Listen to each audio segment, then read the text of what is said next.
That's today. And it says, Ghana is more organized than Nigeria.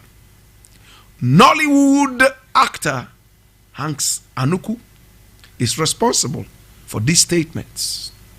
My brother, my sister, I read it.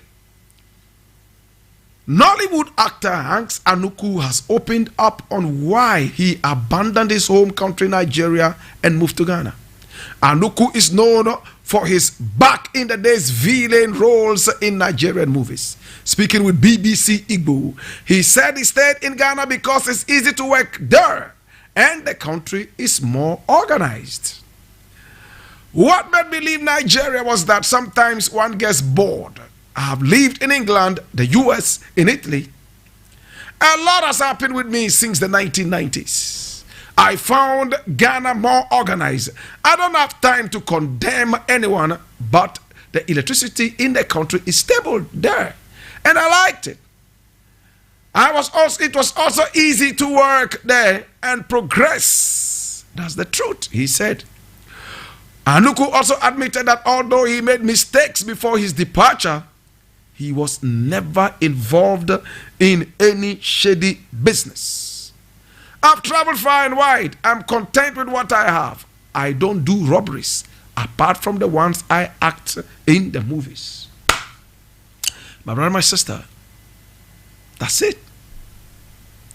Now everybody knows Hank Anuku. He's a Nigerian actor, renowned.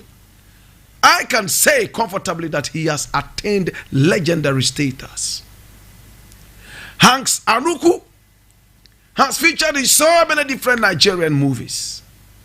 And he is a delight to watch when he's on the screens. My brother, my sister, this is what he has to tell us. He thinks that Ghana is more organized than Nigeria. Obviously, that is true.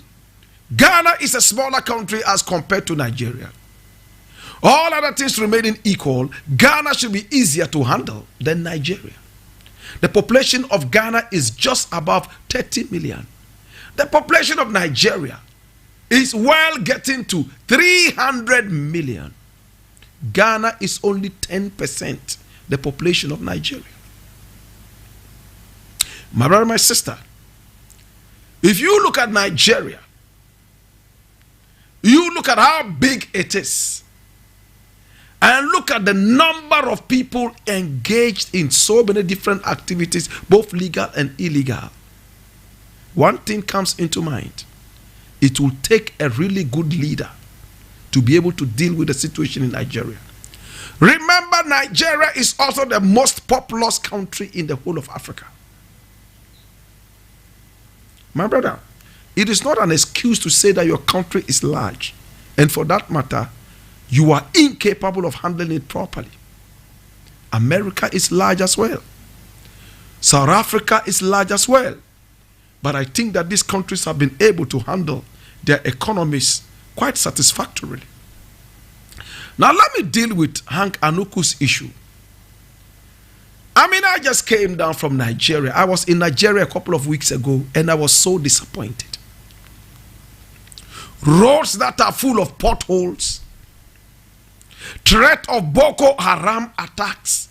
Everywhere I went, I was told, hey, you need to get back to your hotel before this time. Boko Haram is constantly tormenting people. Boko Haram has become the biggest bane in Nigeria's development. Terrorism, homemade terrorism, homegrown terrorism is what is strangulating Nigeria, coupled with bad leadership. Apart from Boko Haram, my brother, my sister, Fulani incursions in Nigeria are also becoming rife. Criminal activities in Nigeria are almost hitting the ceiling and breaking the glass ceiling. It hurts me. And I've said it time and again that such a buoyant country, once buoyant country, beautiful country, a country that Ghanaians ran away to in order to earn their daily bread. Today has become a shadow of that country. We can only blame that on bad leadership. My brother, my sister, a former military man has become the president of the country, and he's unable to deal with terrorism. It took Rawlings a few moments to deal with such incursions in this country, my brother, my sister. Remember Kalabule. Remember other criminal activities that Rawlings went ahead to deal with headlong. So many people trusted Buhari to be able to use his military power to deal with such criminal activities. His military experience to be able to deal with these incursions. Unfortunately, the president of Nigeria, Buhari, has become a model for Vogue magazine. He's wearing a $650 shoe, going to beg people for money. In America, in England, and those places, and those people wear a less than $50 shoe.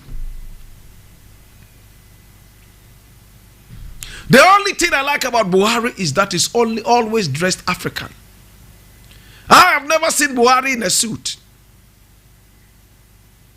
Unlike our presidents around, who have become the stooges of white people, wearing suit wherever they go. I would give that to Buhari any day. But Buhari has let Nigeria down. A lot of other leaders have let Nigeria down. It's a shame that Nigeria has the most buoyant film industry in the world, and that is Nollywood. That Nigeria, my brother, my sister, has the power to generate more electricity in that country, yet Nigeria has slumped and come so low to the point that Nigeria is importing power. What happened to the Kariba Dam? What happened to all the energy potentials that you have in Nigeria? What happened to all the big brains in Nigeria? Great Nigerians like Imi Agwalu, in fact, invented the computer and some other such things. Great minds in Nigeria have written books that have changed the world. Great musicians from Nigeria have sung songs that have changed the world. Songs coming from people like Fela. Great Nigerian athletes have shocked the world with their prowess and power. Great Nigerian sports people, in fact, are still shocking the world. And we are talking about Anthony Joshua and the rest of them. When it comes to football, you can never rule Nigeria out. Wherever you go in the world, you see Nigerians. Today, if Hank Anuku will be bold enough to slap Nigeria on its cringing brows and say that, listen, Ghana is more organized. And he mentioned two very important things. One, the electricity is stable. Two, it is easier to work here. How did Ghana achieve that? Freedom of press. We speak against all these ills on radio, on TV, in the media with all the venom we can gather.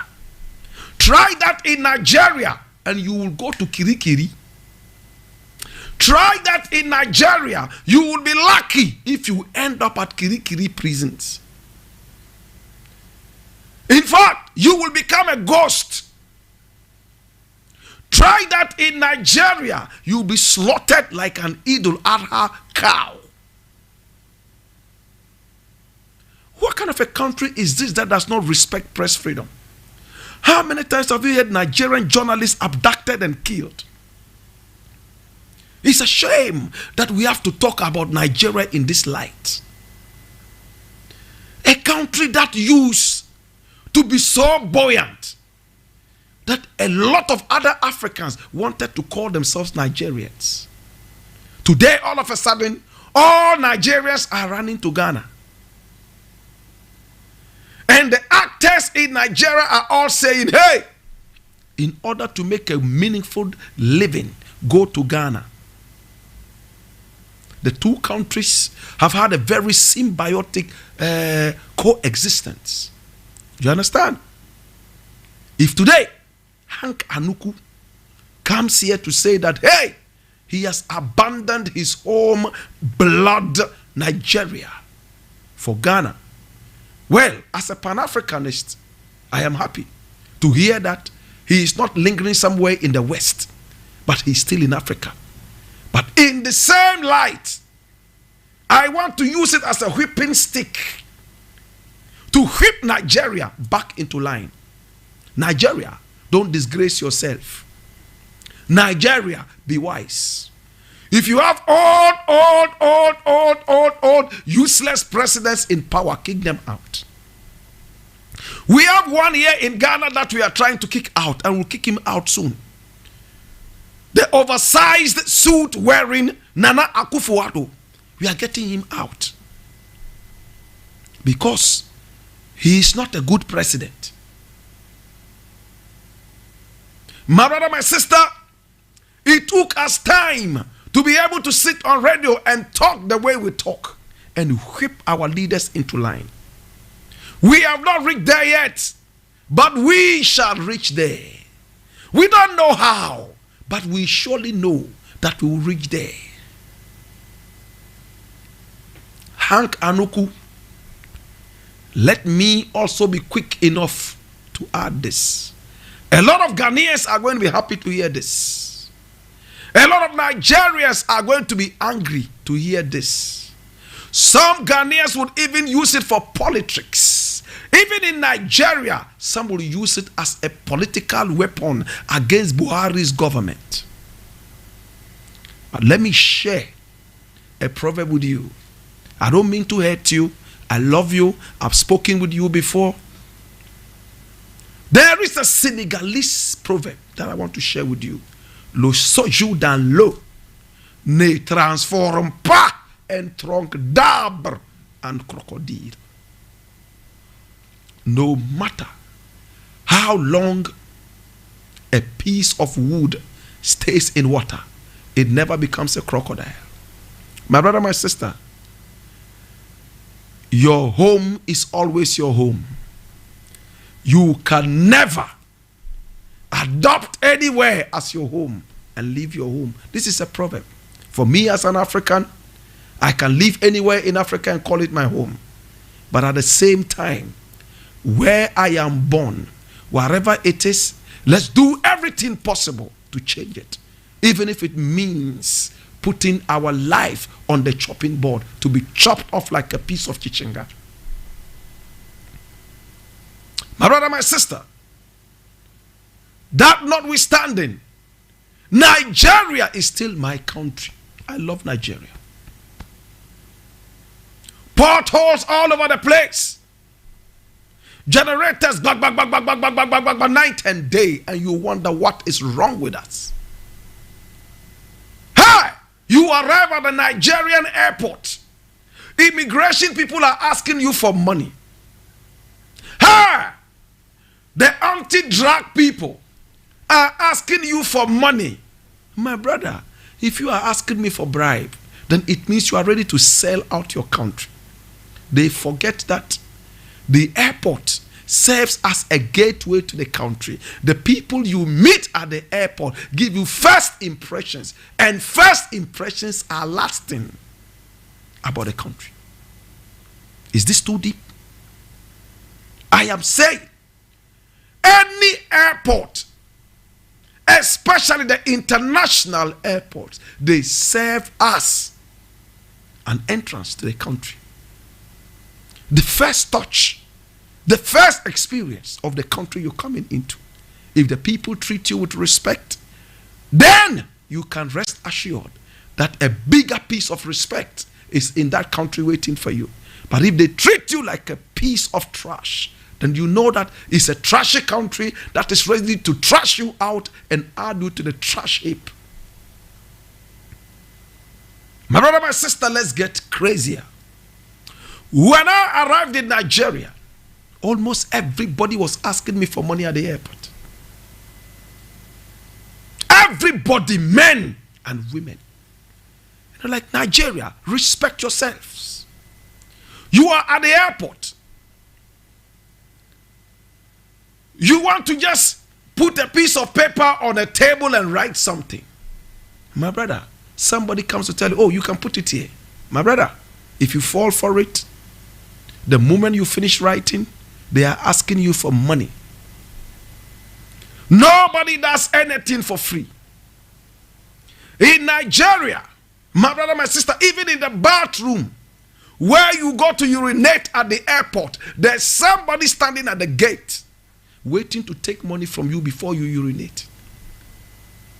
Why? Why?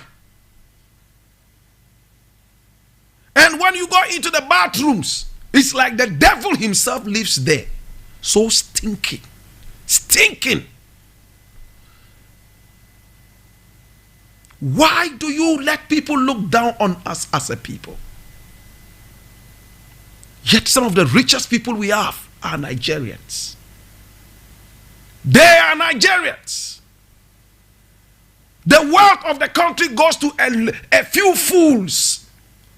And the masses continue to suffer under the weight of these idiots. Bloated stomachs, bourgeoisies.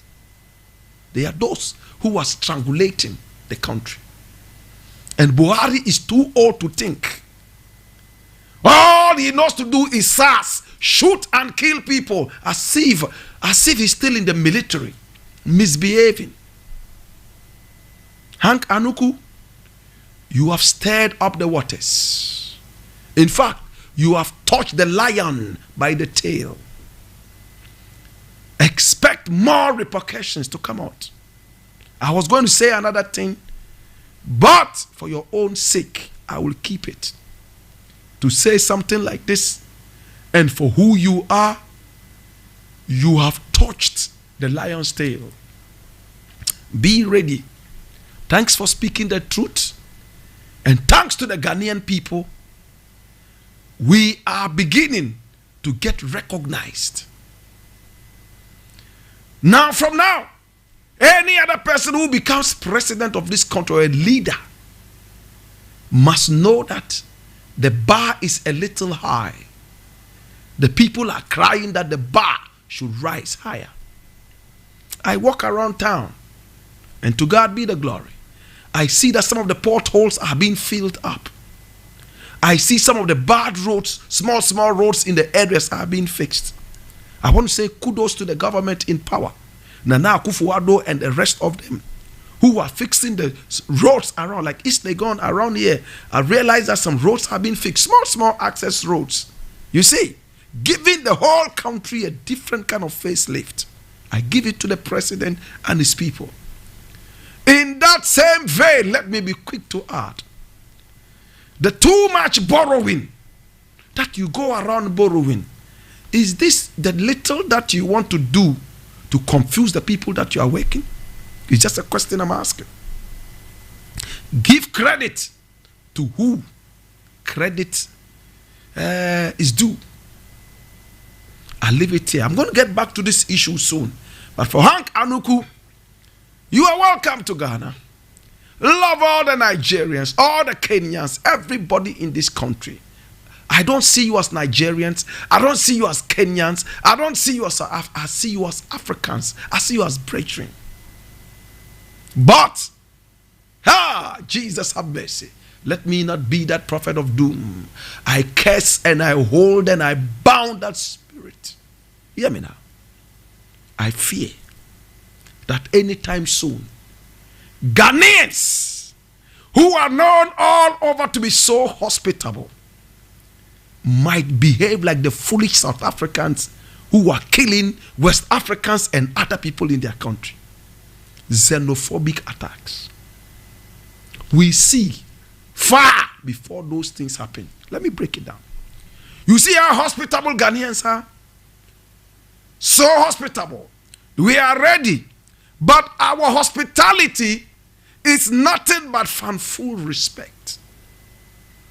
We are only hospitable when we can get something from you.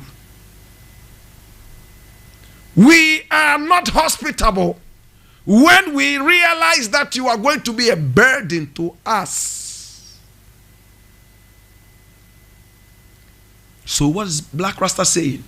You see all these wonderful people coming in. Very soon, Ghanaians are going to start fighting them and saying they are taking their jobs. Unemployment is here. They are not able to do this because some Nigerians have come in, some Senegalese have come in, some Kenyans have come in, so there are no jobs. What would they do? They will start chasing them out, one after the other, possibly even killing them. And I dread to say that I don't want to live to see those days. It has started, hasn't it? Here Nigerian shops have been closed down. They are forced to abide by a certain kind of rules that never existed or that were never pushed till now. Soon, my brother, my sister, they will start looking for which Nigerian lives where, which Kenyan lives where, and try to chase you out. That is going to be another African tragedy. We have seen that in South Africans. People who broke bread together, like Jesus broke bread with his disciples and other people. People who shared communion together. All because of economics. They became enemies, hunting down each other in broad daylight, slaughtering each other as if it was Armageddon. Let us open our eyes. We sit and we see before the thing happens. Think about it, brethren. I love you, Nigeria. I love you, Hanks Anuku. You are a splendid man. I want to believe that you said these things to put the Nigerian government on its feet. If you did, then that is a raw nerve you have touched. Buhari, the useless president, must be kicked out. Same way as Nanado. All those presidents who don't look at the passion of the people, but their own selfish interests. Time now to get to the ballot and kick them out far away so that they can remain in the skies and take their shower for only God knows how long. Nobody cares. Remain there. I leave it here, my brother, my sister. Congratulations, brethren, and congratulations, Ghana. Ghana has won. Now, my brother, my sister, I want to look at another thing, and I need you to come along with me. This is interesting. Nana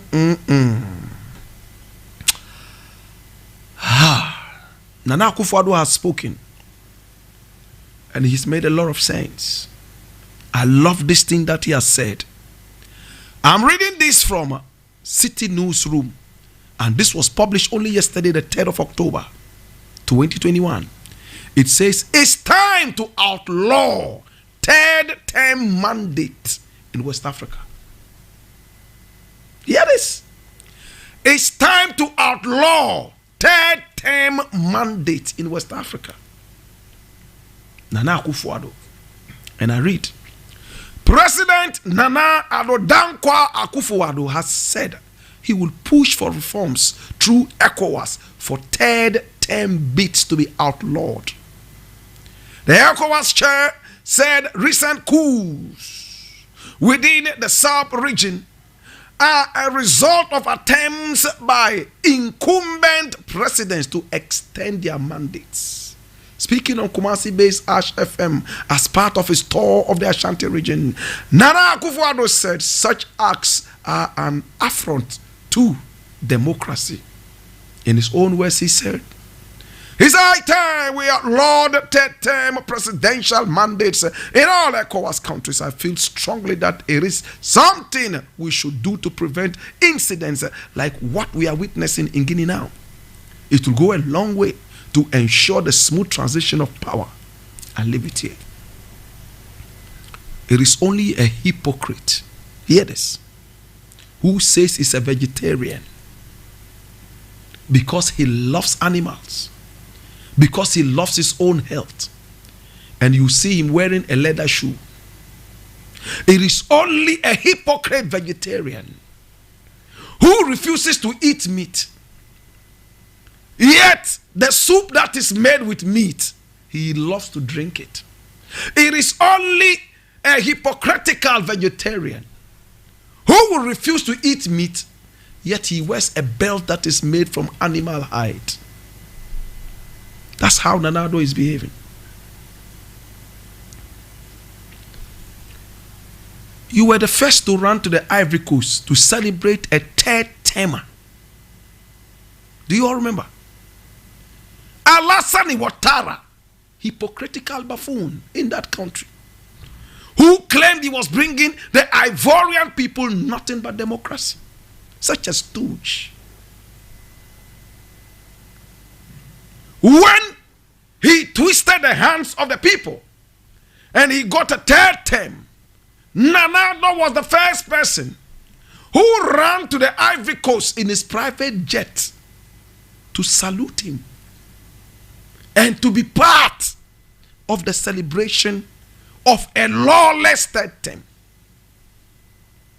Put that aside. Guinea, Alpha Conde, third term. Nana Addo was there. Correct me if I'm wrong. There to celebrate another outlawed, lawless third term. Today, Nana Addo comes back to sit back as if he didn't know at that time that this is an affront to democracy. Why are African leaders behaving like that? You behave as if everything is cool, yet you know that there's a smoldering fire consuming the whole thing gradually. My brother, my sister, you ran to the Ivory Coast and celebrated a third termer. You ran to Guinea and celebrated an outlaw third termer. Today, you sit back and say, it's about time we outlawed the third term mandate and blah, blah, boom, boom, boom, boom. Greedy African leaders. I wish all these greedy ones who preach vices, I beg your pardon, virtues and practice vices, would all suffer the fate of Alpha Conde. Why? When you are coming into power, you are like an angel. First term, you struggle to get a second term. Then you twist the hands of the people for a third term. Some even get fourth terms and fifth terms and sixth terms. Nana Addo has spoken the right English. Let's outlaw all the third terms in West Africa. He's dealing with ECOWAS and it's all about West Africa. From there, we can deal with East Africa. We can also deal with North Africa and South Africa. For now, let's deal with West Africa. Why are African leaders so greedy? They behave as if they are the only people with brains who can rule the country. Aside them, no other person would. And I've realized that there's only one reason. They steal enough and they do a lot of terrible things. They fear that when they leave power, they will be victimized. So they will hold on to power till they die. May Paul Biya suffer the same fate as Alpha Conde. May Paul Biya suffer the same fate as Alpha Conde. Paul Biya, on the 1st of October, when Ambazonia or Southern Cameroon would have been celebrating its independence, they sent soldiers to brutalize the people, abducting and killing people. Just 1st October. They celebrate the same anniversary as Nigeria, killing people. Today in Southern Cameroon, that speaks English, so many people have been missing. Families have been locked indoors. They can't even go to the doctor. All because of a dictator who is ready to slaughter people in order to stay in power. Oh, Jesus, have mercy. When will Africa see the light? Look at this guy. Look at this guy's face.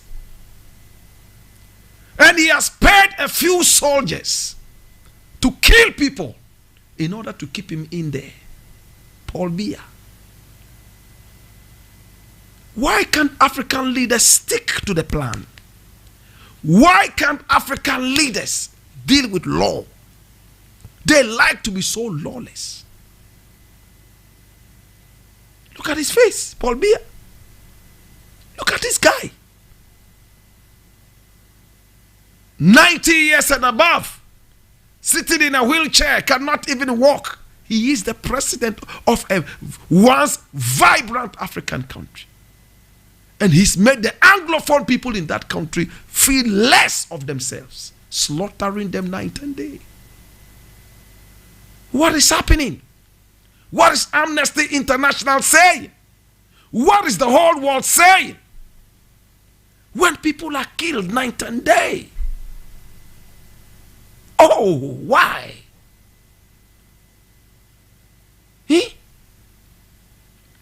1st of October, so many Southern Cameroonians slaughtered, all because they speak English. Slaughtered like animals. Some of them abducted. Children, women abducted and silenced for life. All because they speak English. Right now, even in Cameroon, when one person speaks English and another person speaks French, they are enemies. Can you believe that? Recently, we had to host 2 Cameroonians in this country as friends. One of them from South Cameroon and the other one from the other side. And when they met, there was so much bitterness. French one did not want to speak with the Anglophone, all because of the system. What is happening? The language we speak has also become a problem. Why? Why? I leave it here. My brother, my sister, I have another thing I have to look at quickly. And this one I'm reading from Paul's. And it says, teacher who sodomized 19 pupils is a Pentecost elder and prays a lot. Did you hear that? I read just the first paragraph. It has emerged that Nantoma Otabel, the social studies teacher who has been accused of sodomizing 9 pupils in the Salaga district of the Savannah region, is no less a person than the Church of Pentecost elder. 3news.com reported one Nyaba Veronica, who also teaches at the Kulpi Junior High School, as having made the disclosure amidst shock at the offense the accused is being held for. You remember we talked about this last week? Some of the most hardened criminals we have in this country are church elders who speak in tongues. They can start speaking in tongues from morning till the next year. The tongues is still flowing. They never run out of tongues. You can speak in tongues and still be the devil. My brother, my sister, we all remember Jesus Abrantie, who went to jail because he had sex with his own biological daughter. He was convicted. Your own biological daughter. What kind of libido do you have that will see this as sexually attractive? My brother, my sister, we have seen where armed robbers have become church elders. And the moment they enter the church, they are speaking in tongues. We have seen where armed robbers are robbing people and they are speaking in tongues whilst they are robbing the people. And they are robbing people at gunpoint all over the place. It looks like every thief now in Ghana speaks in tongues. Right from the churches and right from outside the churches. Those in the churches, the armed robbers in the churches who are all day and night are twisting the arms of the people and stealing money from them. The Lord says that you shall be rich in the next 10 days. Sell everything you have and bring it and put it on the altar. I went to a certain church the other day. And that church, you know what I told you? In my area. When I entered, a guy came over to me and told me, hey, you are going to be rich. You are blah, blah, blah, blah, blah, blah. Looked at him and said, okay, to God be the glory. He said, you know what to do? As a catalyst to your riches quickly. Withdraw the money that you have in your bank account. Bring it, we are going to put it on the altar. We'll pray over it for 1 week and give it back to you. I laughed in my head and said, look at these idiotic thieves. Do I look that gullible to you, foolish idiots? I looked at them and said, I don't have a bank account. You see me flamboyant like that? I have nothing. Minishi. Oh, he said, not even 50,000. I said, unna wate? Unna. 50,000 only. Unna. Why? The church is now growing thieves. Malams have also learned from it. And they are becoming armed robbers. Malams are aiding thieves to go and rob. Writing scriptures and things for them to wear. To prevent them from getting bullet wounds to go and rob people. You tell me you worship Allah. You know Prophet Muhammad. You are writing rugutu, rukia, for people to drink and go and rob. Kai Sheikh and Bazaar. I know pastors who have come on TV, so-called prophets, who are aiding Sakawa boys to go and rob people of the internet. And recently we talked about some of those. I don't even want all of you bow down your heads in shame. You are not Christians. You are heathens and sheathens. You are common, cheap criminals. A man has sodomized 19 pupils. And from that report, between the ages of 13 and 15, 19 of them in 3 years only.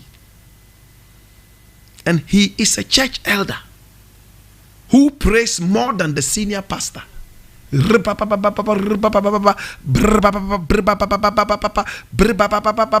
Night and day. Stealing in the name of God. I leave it here. Next thing I want to look at, my brother, my sister, with your permission, is this other thing here that is quite interesting. And this is Bwachi Ajakun. That's his name. He says, don't impose presidential candidate on MPP for 2024 polls. You all remember Bwachi Ajakun, energy minister, involved in these Ameri deals and so many other things that some people have said that he didn't act in the interest of the nation. He came vowing and, swearing and all this. Now he says he's a bona fide member of the MPP. And he hates it when they try to impose anybody as the presidential candidate for NPP. You all remember that Nana Akufo-Addo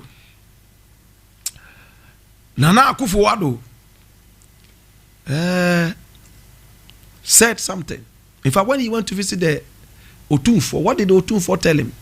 He said, Nana, I know you are old and sleepy, but if you continue sleeping in the office, your ministers will go out and come and tell you what you want to hear, but not what is the reality on the ground. What did Otunfo tell Nana Addo over the weekend? Nana, I'm glad you have come to the Ashanti region. But remember, if you continue sitting in the office and not going out to meet the people, your ministers and all those appointees will come to you with what you want to hear, but not the reality on the ground. I'm glad you have come out finally. That's what Otunfuo told him. What did Otunfuo say again? Otunfuo said that, hey, Nana, the bauxite that you have given out as a concession to Rockshore, awaiting the final stage, whatever. Do not be unfair to Ibrahim Mahama. In a bit, I'm going to hit that. But Boachia Jakun, this man here, says that nobody should impose a presidential candidate on the NPP in the 2024 polls. Why did he say that? Nana Addo went ahead to talk about two people and introduce them to the Otunfuo. That's why this man probably said that. He introduced Alan Cash and also introduced his sleepy Agric minister who was failed from when he became a minister. What did he say? He said, this is Alan and this is the Agric minister. They both want to get my seat. They are interested in getting my seat. It's almost like endorsing them. Baumia, you see that you have become the biggest comedian? I told you before this. You went around telling all the lies to make this sleepy president look good. Today you see, you have become worse than Mr. Bean. Comedian, circus comedian. You just have to put a carrot on top of your nose, long like that, and paint your mouth like Nkomode, and then you seal it. You see? A Nordner. You want to be presidential candidate in an Akan party. You are joking. Akan party. I don't mind if people even start thinking, oh, this is an Akan party. But why? The party itself has proven time and again that it is nothing like but a biased Akan party. I have a problem. Their grandfathers and fathers wanted this country to be called Akan land. The whole Ghana to be called Akan land. My brother, my sister. Number two, the basis of this party is even Dombo. S. Dombo, my brother, my sister, supported this party with a lot of members from his, parliamentary, whatever. But when they were finally describing the party, how did they describe it? Buzia Dankwa. Dombo was thrown away because it's from the north. Why should Dombo matter? Until recently, when the fire kept mounting, then they had to go bring Dombo. How many seats did these people have in parliament at that time? Dombo, whose party was called the NPP, Northern People's Party. History, this is history. Was the one who supported the so-called Buzia Dankwa with his MPs in parliament at that time, a number of them, to form the basis of this struggle. But they removed him, demonstrating beyond doubt that it is nothing but an Akan party. And you can't convince me that it's not. All they need is to bring one Northerner, one stooge of a Northerner, or one stooge of a Muslim, and make him run as a vice president. In their party, a Muslim never becomes a presidential candidate, let alone a Northerner. I'm saying this and it's the truth. We want a better Ghana. We don't want a bigot party. We don't want bigot-minded people. And Bawumia was running around telling all the lies. Became the biggest liar in the history of this country. Lying. And he thought he was doing these people, he was doing himself some good. Today, they are introducing Alan. They are introducing that guy, a Greek minister. These are the people they are introducing. As for you, you go back to Wali Wali. You go back there and continue with your comedy of lies. You Bawumia. That's it. That's what Ajakwa is talking about. Ajakun. Don't impose people on us. As for Nanado, he has nothing to lose. His second tenure of office is ending. All he needs to do, he has satisfied his family and friends. They have done all they can to be comfortable. After that, it's on to you. Continue with your comedy, Mr. Bean. And have you seen the campaign slogans of Alan Chematin? He says he's an economist. But he's not an economist like Bawumia. He is the truthful economist. Listen to the truthful economist. Not the lying economist. Bawumia, that is what you have become. You lied your way into everything. Agbogloshi.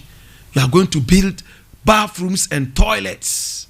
And people will go there when he's speaking with a lot of vim, as if he has taken something whose name I can't mention.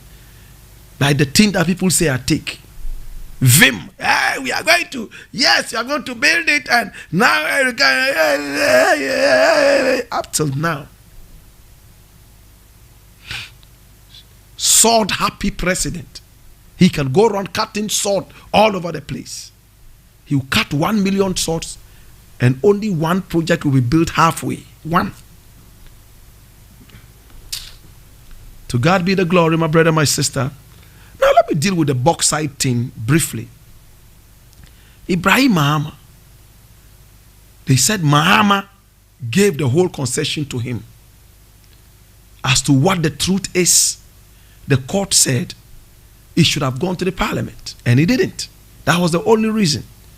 Ibrahim Mahama went out, sourced for funds, developed that bauxite thing, did all his research, spent a lot of money on the thing, and now when it came out that they had discovered a lot of bauxite in Nyinahin in the Ashanti region, and everything was ready for the takeoff, another party came into power, and they took the whole concession from him. All the money he spent developing the place, fixing the access roads, getting the engineers to come on board, bringing the equipment that he brought from wherever. If you look at the cost, the amount of money Ibrahim Mahama spent, no compensation, nothing. They took it and they've given it to Rockshore. What is Rockshore? Is it another Chinese company? Because in this country, we only do business with Chinese. Anyway, have you heard that the Sino-Hydro, whatever, that we are not going to be able to access a big chunk of the money? All because the Chinese people are saying, we want to see the work that you are doing with the money we are giving you. To God be the glory. And to Ibrahim Mahama, it's unfortunate that you have to lose it, but that's politics. I'll leave it here. My brother, my sister, I'm going to tackle the very last thing, and we are done. Very, very last. And this one is so dear to my heart. It's about a fire service officer. I will end on this note. This one was published today, the 4th of October, 2021, and written by one Gilbert Mauli Agbe for the graphic online, the national communicator. And it says, fire officer dies in rescue operation. Fire officer dies in rescue operation. I read, a rescue operation by the Agona West Municipal Office of the Ghana National Fire Service, GNFS, turned tragic when an officer drowned in a 40-feet deep well at Gomoa Obuasi in the Gomoa Central District in the Central Region last Saturday. Assistant Station Officer, ASO, Joseph Bedu, drowned after rescuing 3 persons trapped in the well. 2 men were trapped while working in the well, and subsequently the owner too, in an attempt to rescue them.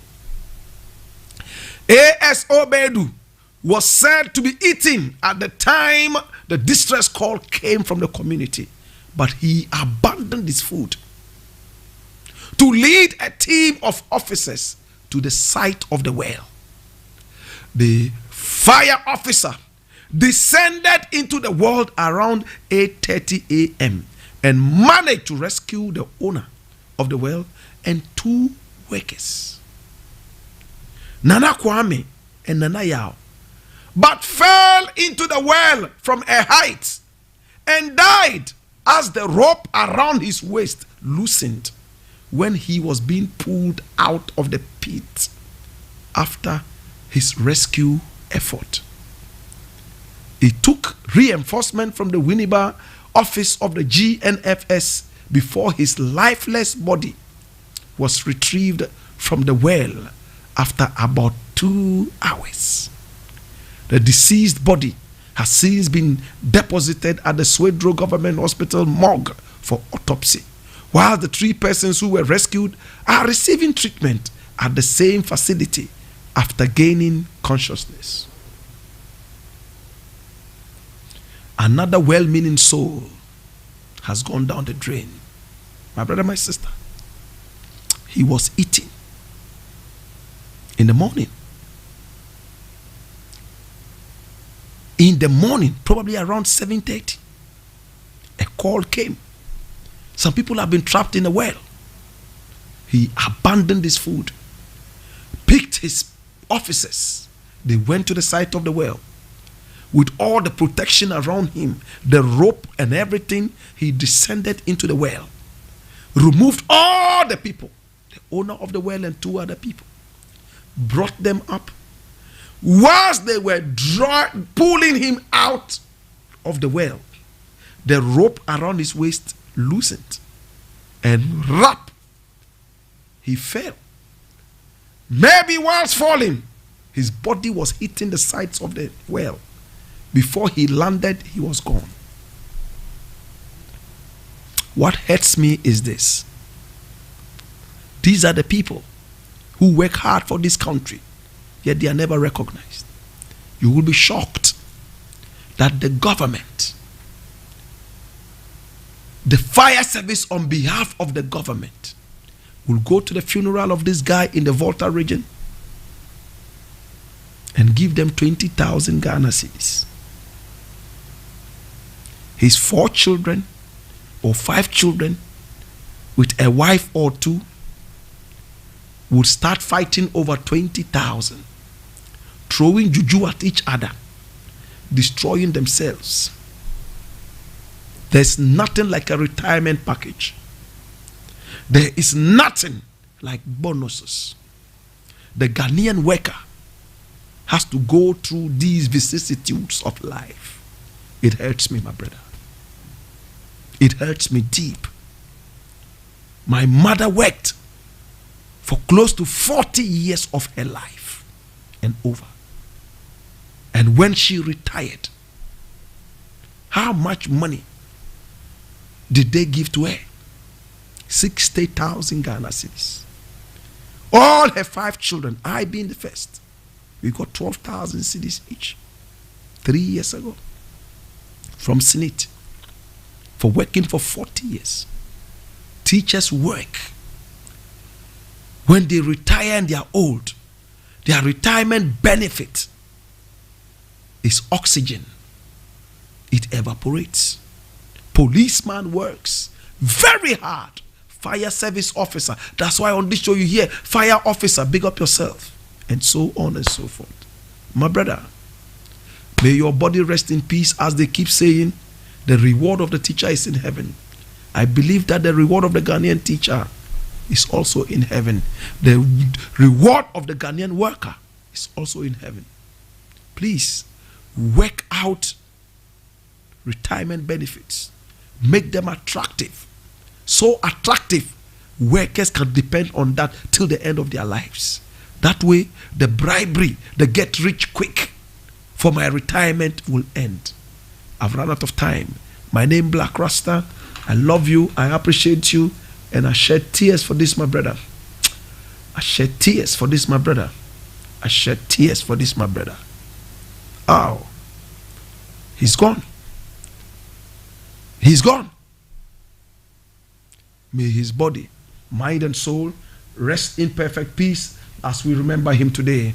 God bless Ghana. I love you. My name Blakk Rasta. It's been the Black Pot, aka Kukushunamon.